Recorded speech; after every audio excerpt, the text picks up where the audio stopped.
শুরুতে জানিয়ে দেব পশ্চিম তীরে 4 শহরে হামলা চালালো ইসরায়েল। জানিয়ে দেব নতুন গাইডিং সিস্টেম রকেট লঞ্চার পরীক্ষা করল উত্তর কোরিয়া। এদিকে তৃতীয় বিশ্বযুদ্ধের ঝুঁকি নিয়ে যুক্তরাষ্ট্রকে কড়া সতর্কতা করছে রাশিয়া। জানিয়ে দেব রাশিয়ার অভ্যন্তরে অভিযান, 594 রুশ সৈন্য আটকের দাবি ইউক্রেনের। এছাড়া রয়েছে রাজ্য সরকারকে ক্ষমতাচ্যুত করতে বাংলাদেশকে অনুসরণ করা হচ্ছে অভিযোগ মমতা বন্দ্যোপাধ্যায়ের। সর্বশেষ জানিয়ে দেব পশ্চিমবঙ্গে 12 ঘন্টা অবরোধের ডাক দিয়েছে বিজেপি। এতক্ষণ শুনছিলেন গুরুত্বপূর্ণ সংবাদ শিরোনাম, এখন জানিয়ে দিব বিস্তারিত। পশ্চিম তীরে 4 শহরে হামলা চালালো ইসরায়েল। অবরুদ্ধ পশ্চিম তীরে 4টি শহরে হামলা চালিয়েছে ইসরায়েল। বুধবার এই হামলা চালানো হয়েছে। হামলায় অন্তত 9 ফিলিস্তিনি নিহত হয়েছেন। ইসরায়েলি বাহিনী হেলিকপ্টার, ড্রোন ব্যবহার করে জেনিন এবং তুলকার্ম শহরের পাশাপাশি অধিকৃত পশ্চিম তীরের আরও 2টি শহরে অভিযান চালিয়েছে। 2005 সালের পর এই প্রথম পশ্চিম তীরের বড় ধরনের হামলা চালালো ইসরায়েলি বাহিনী। প্যালেস্টাইন রেড ক্রিসেন্ট সোসাইটি জানিয়েছে, ইসরায়েলি বাহিনী তুবাসের কাছে ফারা শরণার্থী শিবিরে তাদের মেডিকেল পয়েন্টে অভিযান চালিয়েছে। এক্সের একটি পোস্টে মানবিক সংস্থাটি জানিয়েছে, ইসরায়েলি সেনারা রেড ক্রিসেন্টের কর্মীদের আটক করেছে এবং তাদের সঙ্গে সমস্ত যোগাযোগ বিচ্ছিন্ন করেছে। তাদের কাছে ঘটনার একটি ভিডিও রয়েছে। তাতে দেখা গেছে ইউনিফর্ম পরিহিত চিকিৎসা কর্মীরা একটি দেওয়ালের পাশে দাঁড়িয়ে আছে। 2 ইসরায়েলি সেনা তাদের পাহারা দিচ্ছে। ইসরায়েলের সামরিক মুখপাত্র লেফটেন্যান্ট কর্নেল নাবদ শোশানি একটি পোস্টে জানিয়েছেন, ইসরায়েলি বাহিনীর বড় একটি ইউনিট পশ্চিম তীরে জেনিন শহর দখল করেছে। এদিকে নতুন গাইডিং সিস্টেম রকেট লঞ্চার পরীক্ষা করছে উত্তর কোরিয়া। নতুন গাইডিং সিস্টেমের রকেট লঞ্চার পরীক্ষা করার দাবি করেছে উত্তর কোরিয়া। দাবি অনুযায়ী 240 মিলিমিটার মাল্টিপল রকেট লঞ্চারটির পরীক্ষা সফল হয়েছে। উত্তর কোরিয়ার সরকারি বার্তা সংস্থা কোরিয়ান সেন্ট্রাল নিউজ এজেন্সি জানায়, রকেট শেলগুলোতে নতুন করে প্রয়োগ করা গাইডিং সিস্টেম এবং উন্নত ধ্বংসাত্মক শক্তি রয়েছে। কোনো বিস্তারিত বর্ণনা ছাড়াই বার্তা সংস্থাটি আরও জানায়, উত্তর কোরিয়ার নেতা কিম জং উন তার শীর্ষ সামরিক কমান্ডারদের সাথে মঙ্গলবার 240 মিলিমিটার মাল্টিপল রকেট সিস্টেমটির পরীক্ষা নিরীক্ষা তদারকি করছেন। এদিকে দক্ষিণ কোরিয়ার প্রতিরক্ষা প্রতিবেদন বলছে, অস্ত্রটি রাজধানী সিউল ও এর আশপাশের এলাকায় বড় ধরনের আঘাত হানতে সক্ষম। বিশ্ব থেকে বিচ্ছিন্ন পারমাণবিক অস্ত্রের শক্তিধর দেশ উত্তর কোরিয়া সাম্প্রতিক সময়ে রাশিয়ার সঙ্গে তার সামরিক সম্পর্ক জোরদার করেছে। দক্ষিণ কোরিয়ার ইয়নহাপ নিউজ এজেন্সির খবরে বলা হয়েছে, ইউক্রেন যুদ্ধে ব্যবহার করার জন্য এসব অস্ত্রশস্ত্র ক্রুজ ক্ষেপণাস্ত্র রাশিয়ায় পাঠানোর আগেই নিজেদের উৎপাদন বাড়ানোর ফল হিসেবে এই পরীক্ষাগুলো চালাচ্ছে উত্তর কোরিয়া। যুক্তরাষ্ট্র দক্ষিণ কোরিয়ার আগে থেকেই উত্তর কোরিয়ার বিরুদ্ধে রাশিয়ার গোলাবারুদ এবং ক্ষেপণাস্ত্র পাঠানোর অভিযোগ জানিয়ে আসছে। তবে পিয়ংইয়ং তাদের এই দাবিকে অযৌক্তিক হিসেবে অভিহিত করে আসছেন। মাত্র 2 দিন আগেই উত্তর কোরিয়ার সুসাইড ড্রোন তৈরির ঘোষণা দেয়। এরপর এবার নতুন আরেকটি ক্ষেপণাস্ত্র সফল করার দাবি করেছে দেশটি। এসব অস্ত্রশস্ত্রের পরীক্ষা এমন একটা সময় চালানো হয়েছে যখন দক্ষিণ কোরিয়া ও যুক্তরাষ্ট্রের বড় ধরনের সার্বিক সামরিক মহড়া চালিয়ে যাচ্ছে। বৃহস্পতিবার এই মহড়া শেষ হওয়ার কথা রয়েছে। উত্তর কোরিয়া এটিকে আগ্রাসন চালানোর মহড়া হিসেবে অভিহিত করেছেন।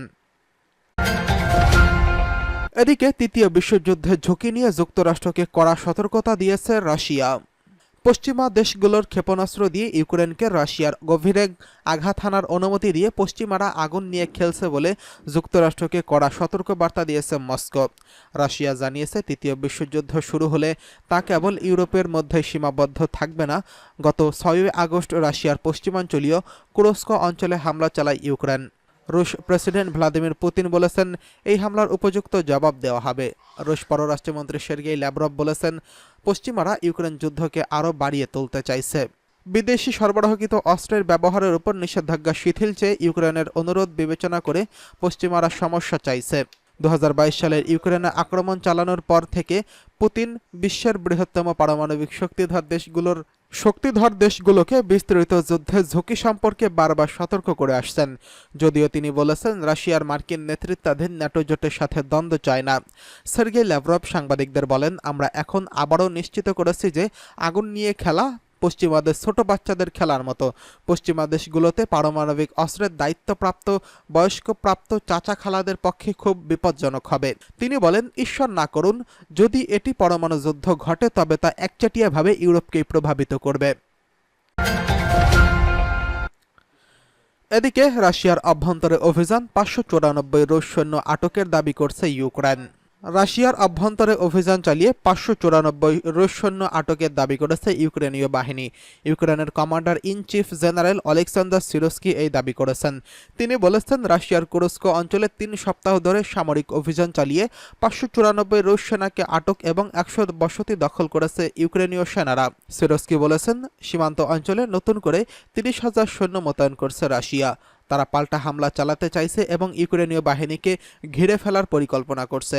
তবে রাশিয়ার এমন প্রচেষ্টা প্রতিহত করা হচ্ছে বলে জানান তিনি। কিয়েভে এক সংবাদ সম্মেলনে সিরস্কি স্বীকার করেছেন, কুরস্ক অঞ্চলে অভিযান চালানোর একটি লক্ষ্য হল ইউক্রেনের পূর্বাঞ্চল থেকে রাশিয়ার সেনা দলগুলোকে সরানো। সাম্প্রতিক মাসগুলোতে রুশ বাহিনীর ক্রমাগত আক্রমণ ইউক্রেনের দিকে অগ্রসর হচ্ছে। তারা এখন পোকরোভস্ক থেকে প্রায় 7 মাইল দূরে অবস্থান করছেন। ইউক্রেনের সেনাবাহিনী এবং পরিবহন খাতের জন্য পোকরোভস্ককে একটি গুরুত্বপূর্ণ এলাকা হিসেবে বিবেচনা করা হয়। রুশ বাহিনী এখন পোকরোভস্ক থেকে কুরাখোভ শহরের দিকে এগিয়ে যাওয়ার চেষ্টা করছে। সিরস্কি বলেন, ইউক্রেনের দখল করা দক্ষিণাঞ্চল থেকে কিছু সেনাকে সরিয়ে নেওয়া হয়েছে। অন্য জায়গা থেকে সেনা প্রত্যাহারের চেষ্টাও করছে রাশিয়া। তবে পোকরোভস্কে তারা তাদের তৎপরতা বাড়াচ্ছে। সিরস্কির অভিযোগ, রাশিয়ার সরবরাহকৃত লাইনগুলোকে বিঘ্ন ঘটানোর চেষ্টা করছেন।